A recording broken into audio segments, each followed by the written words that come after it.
समस्याओं से परेशान सोसाइटी वासियों ने धरना देकर उठाई निस्तारण की मांग।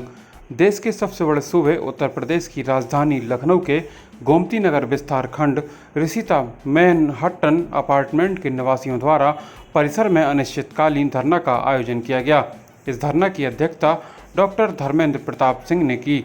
धरने के दौरान आयोजित विशाल सभा में सैकड़ों निवासी एकजुट होकर उपस्थित हुए और दर्जनों लोगों ने मंच से अपने विचार साझा किए। उन्होंने न केवल अपनी व्यक्तिगत समस्याओं को रखा, बल्कि सामूहिक तौर पर सोसाइटी की गंभीर समस्याओं जैसे मूलभूत सुविधाओं की कमी, अनुचित वसूली, अधूरी परियोजना, सुरक्षा, पार्किंग, जल व विद्युत व्यवस्था आदि को विस्तार से सामने रखा। अध्यक्ष चंद्रशेखर पांडे ने कहा कि निवासियों के धैर्य की अब और परीक्षा नहीं ली जा सकती, बिल्डर को वादे पूरे करने होंगे। इस दौरान कृष्ण कुमार त्रिपाठी उपाध्यक्ष ने कहा, आंदोलन व्यवस्था को जगाने का प्रयास है, हम अपने अधिकारों की सुरक्षा के लिए प्रतिबद्ध हैं।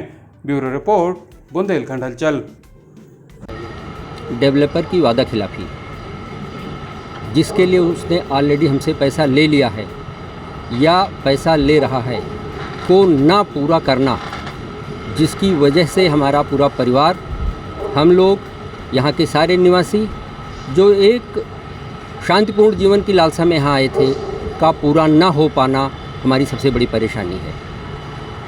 हमेशा टालते रहना, हो जाएगा, कर देंगे, देख लेंगे जैसे शब्दों से ये परिसर के निवासी बुरी तरीके से ऊब चुके हैं और भारी तरीके से आक्रोशित हैं, जिसकी वजह से मजबूर होकर हमें इस धरना प्रदर्शन को करना पड़ रहा है। सर, एक बहुत बड़ा सवाल ये उठा कि जो है बाहर के लोग आ जाते हैं। अभी लोगों ने भी कहा कि जो है कुछ बदमाश टाइप के, कुछ अपील करी कभी इस तरह के मामलों को लेकर? पहली तो हम डेवलपर से ये चाहते हैं कि सुरक्षा व्यवस्था में जो सुरक्षा अधिकारी या सुरक्षा गार्ड नियुक्त किए जाएं, वो सक्षम, कार्य में तत्पर और पूरी तरीके से ट्रेंड हों।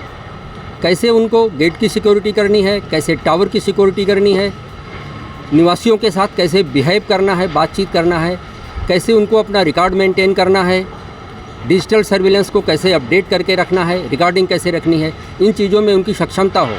वो लोग पार्शियल या फुल्ली इनकॉम्पिटेंट लोग हैं जो इन चीज़ों को एकदम नहीं कर पाते। पूरा समय व्यतीत हो गया जब से इस सोसाइटी में आए, किस प्रकार के स्वप्न लेकर के आए थे।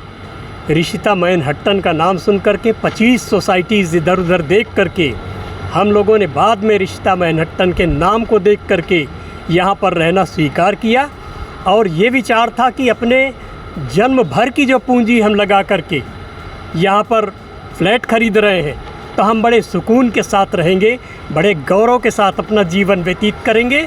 लेकिन यहाँ पर आते ही हमारे स्वप्न ध्वस्त। ये विचार कीजिए कि यहाँ पर आते ही अगर अपने बच्चों को लेकर के हमें चिकित्सक के पास जाना पड़े और चिकित्सक ये कहे कि आपका पानी ख़राब है साहब, शुद्ध जल लीजिए, तो हम बिल्डर के पास ही जाएंगे।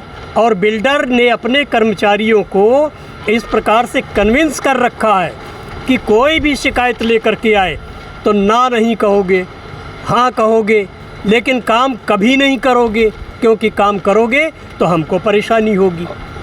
तो इन स्थितियों में जितना जनमानस यहाँ पर प्रबुद्ध जनमानस सोसाइटी का यहाँ पर बैठा हुआ है, किसी से भी वार्ता की जा सकती है। इस संदर्भ में किसी का बच्चा बीमार है, किसी की पत्नी बीमार है, कभी वो स्वयं बीमार है, तो जल संसाधन सम्यक रूप से उपलब्ध न कराए जाने के कारण अंडरग्राउंड वाटर जो है, यदि उसकी सफाई होती तो इतनी काई निकलती है उसके अंदर से।